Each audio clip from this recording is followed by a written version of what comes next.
So, moving on to access and representation, I'd like to talk a bit about some things that you'd like to see change in theatre, film and television. And I guess one of the things we talked about that would be a nice place to start is access versus inclusivity.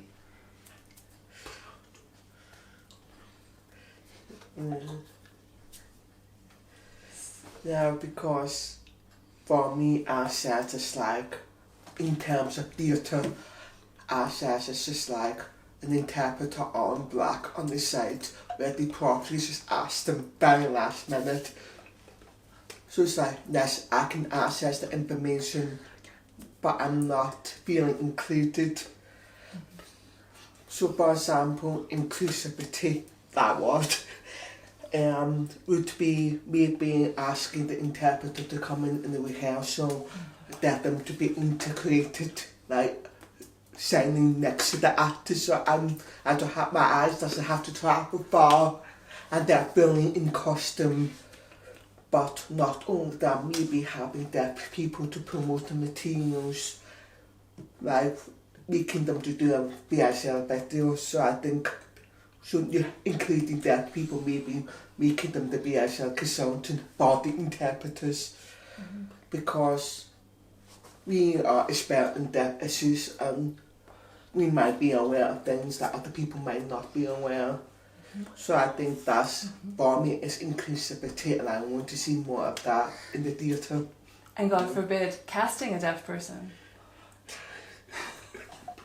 That happens so weird.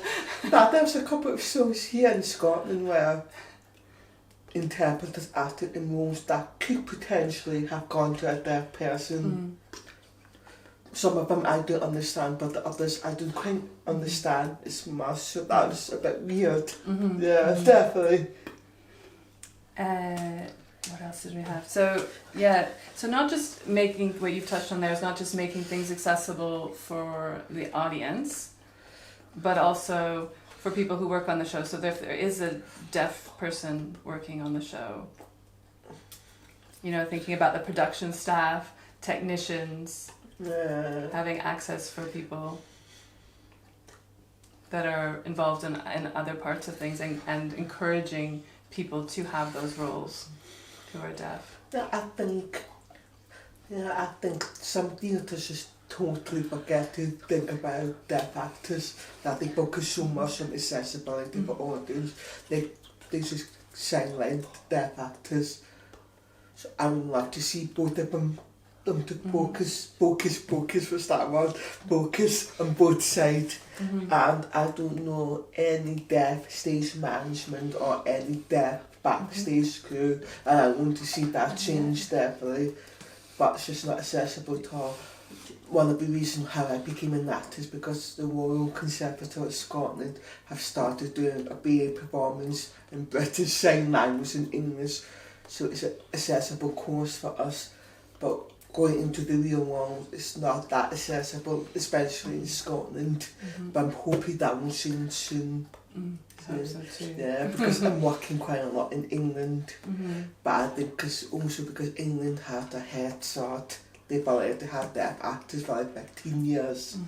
And so we have a lot of fighting to do, campaigning. Yeah, and it's getting people into... Sorry, I let you finish. That's a deaf access. Let the interpreter finish. Even I forget sometimes. Getting people into positions of power, so to speak, like directing. How many deaf directors are there in film, in television? There's a small pool, again, mostly in England, and in theatre. From my experience, I've been publishing for, I shouldn't say how many years, we'll just say 20, keep it there. Since I was the tender age of 4, no. But in all that time, the first time that I had a deaf editor was last year for Deaf Poets Society. And that was the only time that that's ever happened. So we talked a bit about why did no deaf people come? You talked about doing BSL videos so the deaf community actually knows it's happening, that sort of thing. Yeah, I think it's just need to build a relationship with deaf people, because too many companies we're still outward. Like they don't ever include us or provide accessibility, so we don't have a lot of trust in companies. Right. Yes. So it's the same for theatre companies, but if we keep providing the SL shows, but you never really include the community, we're going to stop coming. So I think it's taken, like with community stuff that I've done, it took like 10 years of work to get to the point where some people in the deaf community felt represented enough or felt a bit of trust. You know, it takes a long time to gain trust. It's the same for many disabled people, you know, like trying to find, you know, you have so much that you have to put up with constantly, and that trust is very, very difficult to build up, because you assume people are gonna suck at it, you know, and usually they do. So it takes time, and to just expect that you're going to get a BSL interpreter or put captions on something and suddenly the whole deaf community is going to show up. Yeah, because I know like, I think some directors do think they have to only listen to BSL interpreters, even if they say no, you need to listen to the deaf community. I've seen that happen here. But because I have seen BSL interpreters bite for us to be included, or they're biting to try to change the way to provide access to stage, but it's usually the directors that won't listen, or they're scared, or we don't know how to. But they can bring in BSL interpreter, you can bring in BSL consultant, deaf BSL consultant, and then they'll show you how to make it accessible in a different way, how to increase us. You know what I mean? Yeah, totally. So I think it's just, but we can't just work with BSL interpreters and think that's enough, because they're still hearing as well. So I think you just need to get out, maybe start up forums, how to improve this, or maybe we're in a deaf ambassador, even to go and talk to the deaf community, because that's started to happen now. So I think we need to start more of that. I think just theatres doesn't realise that they have to earn our trust as well. Yeah. The other thing I forgot to mention is I think funding bodies need to punish theatres who are not doing enough for diversity. It's not just disability, it could be race or sexuality, LGBTQI plus stuff. Because I know in England, they're not, with our case in England, with some theatre coming, they're not doing that, we'll pull out some of the funding back. But Curated Scotland have punished disabled-led theatre company, they took funding out from theatre companies that need to be there. So I think maybe some theatre companies say, oh, we can't do anything with disability because their funding got cut. So you need to stop that kind of thinking, you know what I mean? And there's like requirements in Creative Scotland that you have a certain amount of access, but nobody's checking up on that. And so people are doing pitches saying that they're going to have an accessible show with this, and this, and then they don't actually provide it. Or they do the bare minimum. I think that's enough. Yeah. You know what I mean?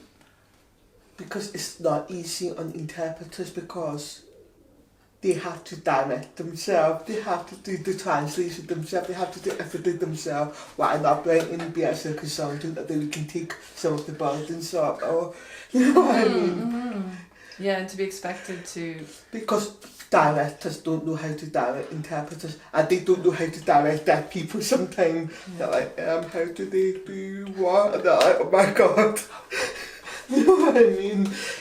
And sometimes when I come in to do, I did the BSL consultant but one interpreter once, and I forgot what it was. she was so bad, set the light on. I was like, do you realise you need light on the interpreter so you can see? So, oh my god, let's like put the light on. I was like, but that's like basic awareness. So. Oh, wow. Wow. But sometimes I will provide some their perspective. And the director will go, oh, I never thought about it, and that can help the interpreter to do better as well, because we can also write for them. You know what I mean? Yeah, so that then it not just showing up on the day of the show and being expected to interpret Shakespeare or something. Like, you know, it's like, no problem, I'll just translate all of, Romeo and Juliet. But I've heard stories of that happening. But like Shakespeare's not even English, so you have to translate Shakespeare into English, then English to BSL. There's not one translation, it's two translations. And I think that's what people forget as well. For Shakespeare, you need like at least a month in advance. Maybe even more, I don't know. Oh my God. Yeah, because as an actor, it's so difficult. That's one thing I wish people think as an actor, I'm not just acting, I'm also a translator. So if I have an English script, I have to translate to BSL so I can act. But, for example, if the script is originally in French, they'll hire a translator to translate that into French. Why not do the same for us? Yeah, or pay you double. Yeah, exactly. But I don't want to do any more translation.